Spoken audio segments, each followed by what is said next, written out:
Film की शुरुआत में हमें एक कपल दिखाया जाता है जो अभी कुछ महीनों पहले ही इस बिल्डिंग में रहने के लिए आया था।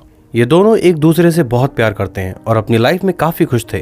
इस आदमी का नाम है ली, जो कि एक स्ट्रगलिंग एक्टर है, और उसकी वाइफ का नाम है सुजिन, जो किसी IT कंपनी में जॉब करती है। सुजिन अपने हस्बैंड को उसके एक्टिंग करियर के लिए काफी सपोर्ट करती है और इसी वजह से अपनी प्रेगनेंसी के 8वें महीने में भी वो जॉब पर जाती है। इन दोनों ने अपने घर पर एक बोर्ड लगा रखा था जिसमें लिखा था कि हालात चाहे जैसे भी हों, लेकिन हम दोनों एक दूसरे का साथ कभी नहीं छोड़ेंगे। ये सब कुछ देखकर पता चलता है कि इन दोनों का रिश्ता काफी गहरा है और ये दोनों एक दूसरे पर काफी ट्रस्ट करते हैं। फिर एक रात जब सोते समय सुजिन की नींद टूटती है, वो देखती है कि ली चुपचाप बेड के किनारे बैठा हुआ है। सुजिन उससे पूछती है कि क्या हुआ, तुम अचानक से जाग कैसे गए। ली कहता है कि अभी कुछ देर पहले यहाँ कोई आया है, लेकिन जैसे ही सुजिन उसे टच करती है वो बेड पर गिरकर फिर से सो जाता है। यानी कि अभी कुछ देर पहले ली जागते हुए भी असल में नींद में ही था।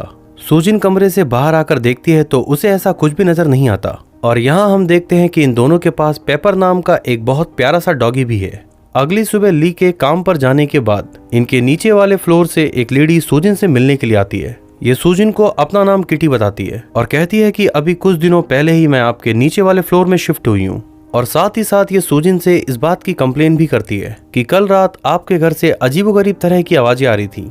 सुजिन को कुछ समझ नहीं आता कि औरत आखिर किन तरह की आवाजों के बारे में बात कर रही है, इसलिए वो जल्दी से उससे माफी मांगकर उसे यहाँ से जाने को कहती है। इसके बाद जब रात के समय ली और सुजिन अपना काम खत्म करके घर वापस लौटते हैं तो सुजिन उससे पूछती है कि कल रात तुम नींद से उठकर क्या बड़बड़ा रहे थे, लेकिन ली को कल रात की कोई भी बात याद नहीं थी। इसलिए ये दोनों इस बात को बहुत ही कैजुअली लेते हैं और हंसी मजाक में टाल देते हैं। इसके बाद जब ये दोनों रात को सोने के लिए जाते हैं तो सुजिन देखती है कि नींद में होते हुए भी ली अपने गालों को खुजा रहा है। वो जल्दी से ली के हाथ को वहां से हटाती है ताकि उसके गालों पर कोई स्क्रैच ना आ जाए। फिर अगली सुबह जब सुजिन की आंख खुलती है तो ली की हालत देखकर वो बुरी तरह से चिल्लाने लगती है, क्योंकि कल रात ली ने अपने गालों को इतना ज्यादा खुजलाया कि उसमें से खून निकलने लगा। और कमाल की बात तो यह है कि ली को इस बारे में पता तक नहीं चला।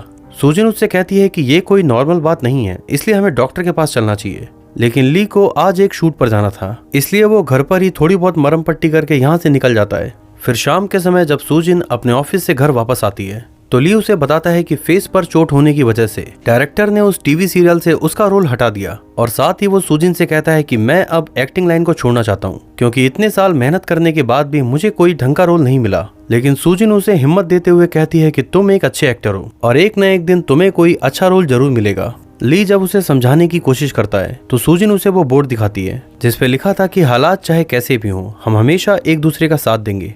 इसके बाद जब रात के समय ली गहरी नींद में था तो सुजिन अपने कंप्यूटर पर कुछ काम कर रही थी। सुजिन असल में इसलिए भी जाग रही थी क्योंकि वो ये देखना चाहती थी कि क्या आज रात भी ली नींद से जागकर कुछ अजीबोगरीब चीजें तो नहीं करेगा। इसी बीच अचानक से ली जागता है और यहाँ से वो सीधा फ्रिज के पास जाता है। सुजिन देखती है कि वो फ्रिज में रखा हुआ कच्चा मांस और अंडे खा रहा है। ये सब कुछ देखते हुए तो सुजिन को अपनी आंखों पर भरोसा ही नहीं हो रहा था। वो ली को रोकने की कोशिश भी करती है, लेकिन ली तो उसकी तरफ देखता तक नहीं। इसके बाद वो नल खोलकर बहुत ही वहशी तरीके से पानी पीता है। इसी बीच इनका डॉगी पेपर उसके ऊपर भौंकने लगता है तो ली उसकी तरफ गुस्से से ऐसे देखता है कि जैसे उसे मानो कच्चा चबा जाएगा। ये सब कुछ देखकर ऐसा लग रहा था कि मानो ये इंसान ली नहीं बल्कि कोई और ही है। इसके बाद वो अपने कमरे की विंडो खोलकर वहां से बाहर कूदने की कोशिश करता है, लेकिन सही समय पर वहां पहुंचकर सुजिन उसे ऐसा करने से रोक लेती है। इसी झपटा झपटी के दौरान ली फर्श पर गिरता है और उसकी नींद टूट जाती है। वो खुद को और अपनी वाइफ को इस हालत में देखकर चौंकते हुए पूछता है कि आखिर ये सब कैसे हुआ। सुजिन इतना बुरी तरह से डर चुकी थी कि वो बस रोए जा रही थी। वो ली से कहती है कि मैंने तुमसे कहा था कि ये सब कुछ इतना नॉर्मल नहीं है, इसलिए कल तुम्हें मेरे साथ डॉक्टर के पास चलना ही होगा। ली भी अब इस बात को समझ चुका था कि उसके साथ जरूर कुछ प्रॉब्लम है, इसलिए वो चुपचाप सुजिन की बात मान लेता है। फिर अगले दिन ये लोग घर की सारी खिड़कियों को आयरन बार से लॉक करवा देते हैं ताकि रात के समय नींद में चलते हुए ली इस घर से बाहर न कूद पाए। इस दिन सुजिन की मदर भी उससे मिलने के लिए यहाँ पर आती है। सुजिन की मदर भूत प्रेत और तांत्रिक विद्याओं में यकीन करती थी, इसलिए ये सारी कहानी सुनने के बाद वो सुजिन से कहती है कि जरूर तुम्हारे पति पर किसी भूत का साया है। वो सुजिन को अपने साथ किसी बौद्ध शमन यानी कि एक तरह के तांत्रिक के पास चलने को कहती है, लेकिन सुजिन इन सब बातों पर यकीन नहीं करती थी, इसलिए वो अपनी माँ के साथ जाने से मना कर देती है। इसके बाद ली और सुजिन हॉस्पिटल जाते हैं, जहां ली के ब्रेन की जांच करने के बाद डॉक्टर बताता है कि ली को REM नाम का एक स्लीप डिसऑर्डर हुआ है और इसी वजह से वो नींद में जागकर अजीबोगरीब तरह की हरकतें करता है। डॉक्टर इन दोनों को इस बीमारी के सिम्टम्स के कुछ फोटो भी दिखाता है जो काफी हद तक ली के हाल फिलहाल के कांड से काफी मैच कर रहे थे। ये सब कुछ जानने के बाद सुजिन को इस बात की तसल्ली थी कि उसके हस्बैंड की बीमारी पकड़ में आ चुकी है, तो देर सबेर उसका इलाज भी हो जाएगा।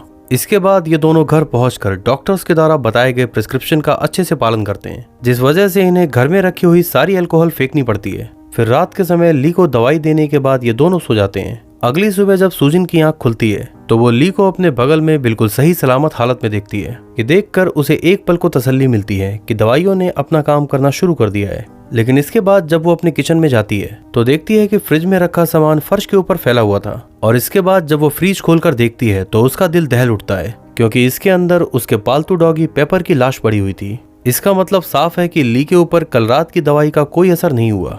इसके बाद हमें यहाँ से 1 महीने बाद का समय दिखाया जाता है। हम देखते हैं कि सुजिन किसी हॉस्पिटल में है जहाँ उसने एक बच्चे को जन्म दिया है। ली और सुजिन दोनों इस बात से काफी खुश थे और इन्हें उम्मीद थी कि बहुत जल्द सब कुछ ठीक हो जाएगा। लेकिन जब सुजिन की मदर बच्चे को देखने के लिए हॉस्पिटल में आती है तो वो सुजिन को समझाती है कि तुम्हें अपने हस्बैंड से डाइवोर्स ले लेना चाहिए, क्योंकि जिस तरह की उसकी हालत है कहीं ऐसा ना हो कि एक दिन नींद में वो अपने बच्चे को ही मार दे। लेकिन सुजिन अपने हस्बैंड से बहुत प्यार करती है, इसलिए वो अपनी मदर की बात पर ज्यादा ध्यान नहीं देती। फिर कुछ दिनों बाद हॉस्पिटल से डिस्चार्ज होकर ली और सुजिन अपने घर पहुंचते हैं और अपनी लाइफ को एक नए सिरे से शुरू करते हैं। ये लोग रूम के दरवाजों पर घंटियां लगाते हैं ताकि अगर ली रात को जागे तो सुजिन को इस बात का पता चल सके, और साथ ही साथ वो ली के लिए एक स्लीपिंग बैग भी लेते हैं जिससे कि वो नींद में इधर उधर हाथ पैर ना मार सके।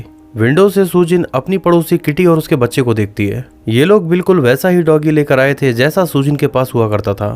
किटी उससे कहती है कि मेरे बेटे को तुम्हारा डॉगी बहुत पसंद था, इसलिए मैं उसके लिए ठीक पेपर जैसा ही डॉगी खरीद कर लाई हूँ। सुजिन के दिमाग में उसके मदर की बात घर कर चुकी थी, इसलिए वो अपने हस्बैंड की बीमारी के बारे में इंटरनेट पर थोड़ा स्टडी करती है, और यहाँ वो ये देखकर और भी ज्यादा डर जाती है कि कुछ केसेस में नींद में चलने वाले लोगों ने छोटे बच्चों को भी नुकसान पहुंचाया है। इसलिए वो अपने सोते हुए हस्बैंड के मुंह में नींद की 2 गोलियां और डाल देती है ताकि वो चुपचाप गहरी नींद में सोता रहे। लेकिन इसके बाद भी डर के मारी सुजिन को नींद नहीं आ रही थी, और इसीलिए वो अपने बच्चे को लेकर बाथरूम के बाथटब में सोने के लिए चली आती है। फिर कुछ ही घंटों के अंदर बाथरूम का दरवाजा कोई जोर जोर से पीटने लगता है, यानी कि ली अब नींद से जाग चुका था। उसके काफी देर तक दरवाजा पीटने के बाद भी सुजिन लॉक नहीं खोलती। फिर कुछ देर बाद वो धीरे से दरवाजा खोलकर देखती है कि उसका हस्बैंड वहाँ फर्श पर पेशाब करने के बाद अपने बेड पर जाकर सो गया। ये सब कुछ देखकर सुजिन इतना डर चुकी थी कि वो पूरी रात नहीं सोती, और ऐसे ही सुबह तक अपने हस्बैंड को घूरती रहती है। फिर अगले दिन ये दोनों उसी डॉक्टर के पास जाते हैं।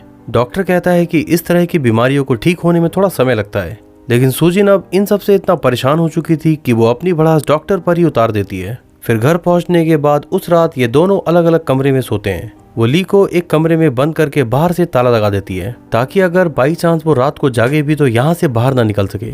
फिर अगले दिन सुजिन की मदर किसी बौद्ध तांत्रिक को यहाँ लेकर आती है। थोड़ी बहुत देर इस घर की जांच पड़ताल करने के बाद वो सुजिन से कहती है कि तुम इस घर में 2 अलग अलग आदमियों के साथ रह रही हो। इनमें से एक है तुम्हारा हस्बैंड ली, और दूसरा है वो शैतानी साया जो तुम्हारे हस्बैंड के अंदर ही रहता है। जब तक तुम्हारा हस्बैंड जागता है उस साये का असर इस पर नहीं होता, लेकिन ली के सोने के बाद वो शैतानी शक्ति इसके ऊपर हावी हो जाती है। वो साया इस घर में सिर्फ तुम्हारे साथ ही रहना चाहता है, इसलिए ना उसे किसी कुत्ते के भौंकने की आवाज चाहिए और ना ही किसी बच्चे के रोने की। वो सुजिन से पूछती है कि क्या तुम्हें किसी मरे हुए आदमी पर शक है जो पहले कभी तुम्हें पाना चाहता हो, लेकिन सुजिन कहती है कि मुझे ऐसे किसी भी आदमी के बारे में नहीं पता। तो शमन उससे कहती है कि इस साये से छुटकारा पाने के लिए तुम्हें उसके नाम और उसके मकसद के बारे में पता लगाना होगा। ली तो इस शमन की बातों पर ज्यादा भरोसा नहीं करता, लेकिन सुजिन को अब उसकी बातों पर थोड़ा बहुत भरोसा होने लगा था। फिर रात को सोते समय ये दोनों बातें करते हैं कि पहले इनके नीचे वाले फ्लोर पर एक बूढ़ा आदमी रहता था जो अक्सर छोटी छोटी बातों पर कंप्लेन किया करता था, लेकिन कुछ महीनों पहले वो आदमी अचानक से गायब हो गया, और उसके कुछ ही दिनों बाद किटी अपने बच्चे के साथ उस घर में रहने लगी। तो कहीं ऐसा तो नहीं कि उस आदमी और किटी के बीच कोई रिलेशन हो। इसी बात का पता लगाने के लिए अगले दिन कुछ बहाना करके सुजिन किटी के घर पर जाती है। यहाँ बातचीत में सुजिन को पता चलता है कि वो बूढ़ा आदमी किटी का फादर था, और किटी के यहाँ आने के एक दिन पहले ही उसकी मौत हो गई। बातों बातों में सुजिन उसके फादर का नाम भी पता कर लेती है। सुजिन को अब काफी हद तक इस बात का यकीन हो चुका था कि हो ना हो उसके हस्बैंड के अंदर इसी आदमी का साया है, इसलिए अब उसे ली के अंदर अपने हस्बैंड से ज्यादा वो आदमी नजर आ रहा था। अगली सुबह जब ली जागता है तो उसे पता चलता है कि सुजिन कल पूरी रात नहीं सोई।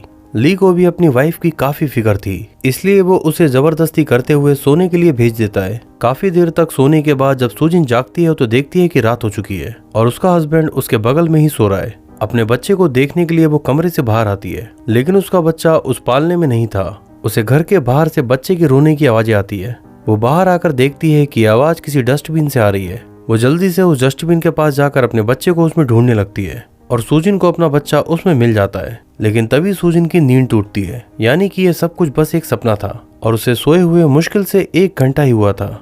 वो जल्दी से रूम के बाहर आकर अपने बच्चे को ढूंढने लगती है, लेकिन उसे ली और उसका बच्चा दोनों नजर नहीं आते। वो गैस के ऊपर सूप को पकता हुआ देख इमेजिन करने लगती है कि शायद ली ने उसके बच्चे को इस सूप के अंदर पका डाला।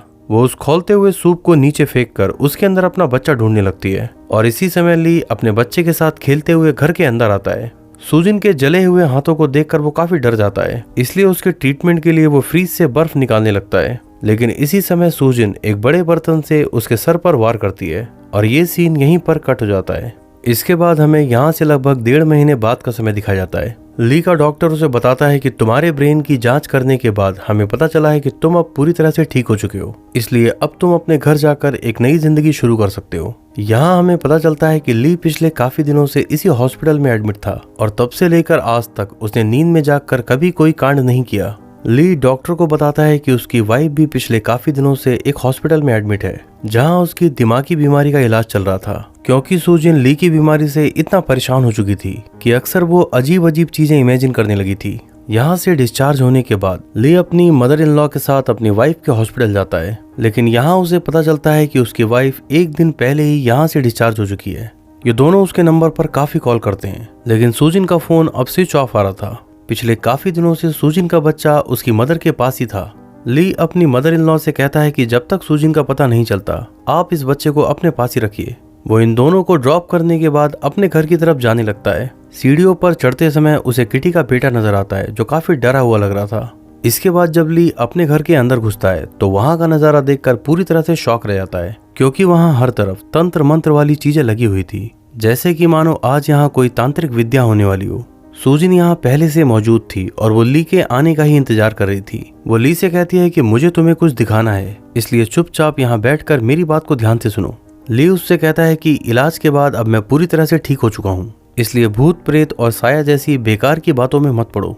लेकिन सूजिन उसे डांटते हुए कहती है कि अभी भी तुम पूरी तरह से ठीक नहीं हो, उस बूढ़े आदमी का साया आज भी तुम्हारे अंदर है। इसके बाद वो प्रोजेक्टर ऑन करके अपने द्वारा की गई कुछ रिसर्च ली को दिखाने लगती है। सूजिन उसे उस बूढ़े आदमी का डेथ सर्टिफिकेट दिखाते हुए कहती है कि अगर कोई भी इंसान मरने के बाद 10 दिन तक इस दुनिया को छोड़कर यहाँ से नहीं गया तो उसके बाद वो शैतानी साई के रूप में किसी के भी शरीर में प्रवेश कर सकता है। तो उस बूढ़े आदमी की मौत हुई थी 8 अक्टूबर को और ली ने पहली बार 19 अक्टूबर से नींद में चलना शुरू किया, यानी कि उस आदमी के मरने के ठीक 10 दिन बाद। सूजिन कहती है कि तुम ये बात जानते हो कि उस आदमी की मेरे ऊपर गंदी नजर थी और वो हमारे डॉगी पेपर को भी बिल्कुल पसंद नहीं करता था। लेकिन ली उसे समझाता है कि यह सब कुछ तुम्हारा वहम है। मैं जब से उस हॉस्पिटल में एडमिट हुआ हूँ तब से कभी भी नींद में जागकर नहीं चला। फिर सूजिन उसे एक फोटो दिखाते हुए बताती है कि तुम्हें हॉस्पिटल में एडमिट कराने से पहले इस घर में एक रिचुअल किया गया था। ली को इस बारे में कुछ भी नहीं पता था, क्योंकि उसको बेहोश करके ही यह सब कुछ किया गया। ये सब कुछ देखने के बाद ली का मूड खराब हो जाता है और वो गुस्से में यहाँ से जाने लगता है।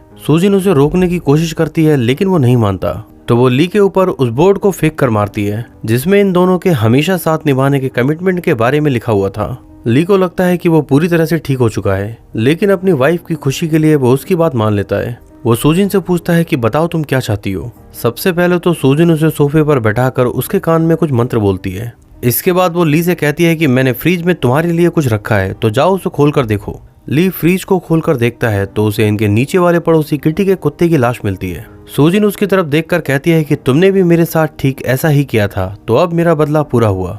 देखा जाए तो इस समय सूजिन अपने हस्बैंड ली से नहीं बल्कि उसके अंदर जो शैतानी साया है उससे बात कर रही थी। ये देखते ही ली काफी डर जाता है और बाथरूम के अंदर जाके उल्टियां करने लगता है। यहाँ वो देखता है कि उसकी पड़ोसी किटी के हाथ पैर बांधकर उसे बाथटब के अंदर डाल रखा है। ये देखकर ली अपनी वाइफ से कहता है कि ये सब क्या पागलपन है।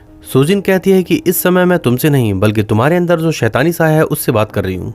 वो किटी को बाथरूम से बाहर लेकर आती है और ली को डराने के लिए एक ड्रिल मशीन चालू करके उसकी खोपड़ी के पास लेकर आती है। किटी डरते हुए ली की तरफ देखते हुए कहती है कि पापा, अगर आप इस शरीर के अंदर मौजूद हैं तो प्लीज इसे छोड़कर यहाँ से चले जाएं।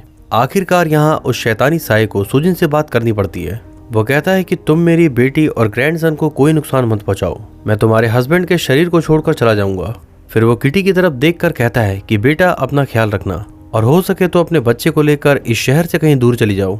इसके बाद वो उस दीवार की तरफ बढ़ता है जहाँ काफी सारी तंत्र मंत्र की चीजें लगी हुई थी और यहाँ हम सुजिन की आंखों में देख पाते हैं कि ली एक खिड़की खोलता है और उसके अंदर का साया ये शरीर छोड़कर चला जाता है। ये सब कुछ हकीकत में हो रहा था या बस सुजिन की एक कल्पना थी, ये कह पाना थोड़ा मुश्किल है क्योंकि इस कहानी में कहीं भी इस बात को पूरी तरह से स्पष्ट नहीं किया गया है। ली सुजिन से कहता है कि तुम्हारी कोशिश सफल रही और अब मैं पूरी तरह से ठीक हूँ। मेरे अंदर का वो शैतानी साया अब बाहर जा चुका है। ली सच में इस बात को मानने लगा था या वो सिर्फ अपनी वाइफ का दिल रखने के लिए कह रहा था, ये कह पाना थोड़ा मुश्किल है। लेकिन सुजिन इस बात से बहुत खुश थी कि उसका उस तांत्रिक के पास जाना सफल हुआ और उसका हस्बैंड अब पूरी तरह से ठीक हो चुका है। और ऐसे ही सस्पेंसफुल एंडिंग के साथ ये फिल्म यहाँ पर समाप्त होती है। तो देखा जाए तो इस फिल्म का अंत एक ओपन एंडेड एंडिंग के साथ हुआ है। डायरेक्टर ने ये बात पूरी तरह से ऑडियंस के ऊपर छोड़ रखी है कि वो जैसा चाहे इस फिल्म की एंडिंग मान सकते हैं। यानी कि जो लोग भूत प्रेत और आत्माओं में विश्वास रखते हैं वो इस बात को मान सकते हैं कि ली के अंदर सच में कोई शैतानी साया था। बाकी दूसरे बचे वो लोग जो इन बातों में विश्वास नहीं करते। तो उनके लिए इस फिल्म में दूसरी थ्योरी ये है कि ली को सच में नींद में चलने की कोई ऐसी बीमारी थी जिसमें उसे इस बात का बिल्कुल होश नहीं रहता था कि वो कौन है और अपने आसपास में क्या कर रहा है। उम्मीद करता हूँ आप लोगों को ये कहानी पसंद आई होगी। तो जाने से पहले वीडियो को लाइक करना ना भूलें और अगर अभी तक चैनल को सब्सक्राइब ना किया हो तो सब्सक्राइब करके बेल आइकॉन का बटन प्रेस कर दें ताकि आप इस चैनल पर आगे आने वाली फिल्मों को फटाफट से यूं ही देख सकें।